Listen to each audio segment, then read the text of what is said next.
আল্লাহ ডাক দেয় বলে, রে বান্দা, হে বান্দা শোনো, তুমি নামাজ পড়ো নাই, আমার হক তুমি মারেছো। তুমি রোজা রাখো নাই, আমার হক নষ্ট করেছো। তুমি কোরবানি দাও নাই, আমার হক নষ্ট করেছো। তুমি যাকাত দাও নাই, আমার হক নষ্ট করেছো। আমি আল্লাহর ইবাদত করো নাই, আমার হক নষ্ট করেছো। কিন্তু আমি আমার হকটাকে মাফ করে আমি তোমাকে জান্নাতে দিয়ে দিয়েছিলাম। কিন্তু যাদের হক তুমি নষ্ট করেছো, চুরি করেছো, তাদের হক নষ্ট করেছো। চিন মেরে খেলেছো, তাদের হক নষ্ট করেছো। দান কেটে এনেছো, তাদের হক নষ্ট করেছো। গুরু চুরি করেছো, তাদের হক নষ্ট করেছো। তোমার বোনের তরখাকে মেরে খেয়েছো, তাদের হক নষ্ট করেছো।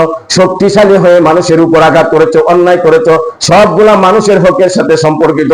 তারা যখন তোমাকে মাফ করে নাই, আমি আল্লাহ তোমাকে মাফ করব না। দাদা, এখন জান্নাতি না জাহান্নামে? ফেরেশতারা ডাক দেয়, বলবে, রে ফেরেশতারা, ওই যে বান্দাকে আমি মাফ করে দিয়েছি আমার হকের জন্য, কিন্তু বান্দার হক সে আদায় করে নাই। বান্দার হকের জন্য সে আজকে হাসরের ময়দানে ধরা খেয়ে গেছে। ওই যে আল্লাহর নবী বলেছিল, মনে আসেনি? একটা হাদিস বলেছিলাম, আল্লাহর হাবিব বলেছে, এমন কিছু আল্লাহর বান্দা, এমন কিছু মুসলমান, কিছু কিছু মুসলমান তাদের নেক গুলা নিয়ে জান্নাতে যাবে, নামাজের নেক নিয়ে জান্নাতে যাবে, রোজার সওয়াব নিয়ে জান্নাতে যাবে, ভালো কাজের সওয়াব নিয়ে জান্নাতে যাবে।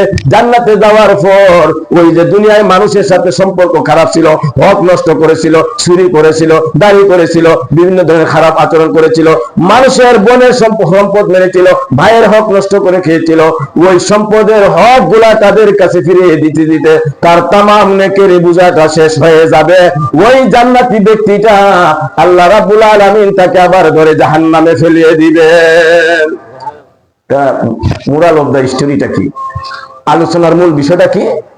যে তওবাটা করতে হবে আল্লাহর হকের থেকে মাফ পাওয়া লাগে, আর সাথে সাথে বান্দার যত হক নষ্ট করছেন মরার আগে এগুলা কি করতে হবে?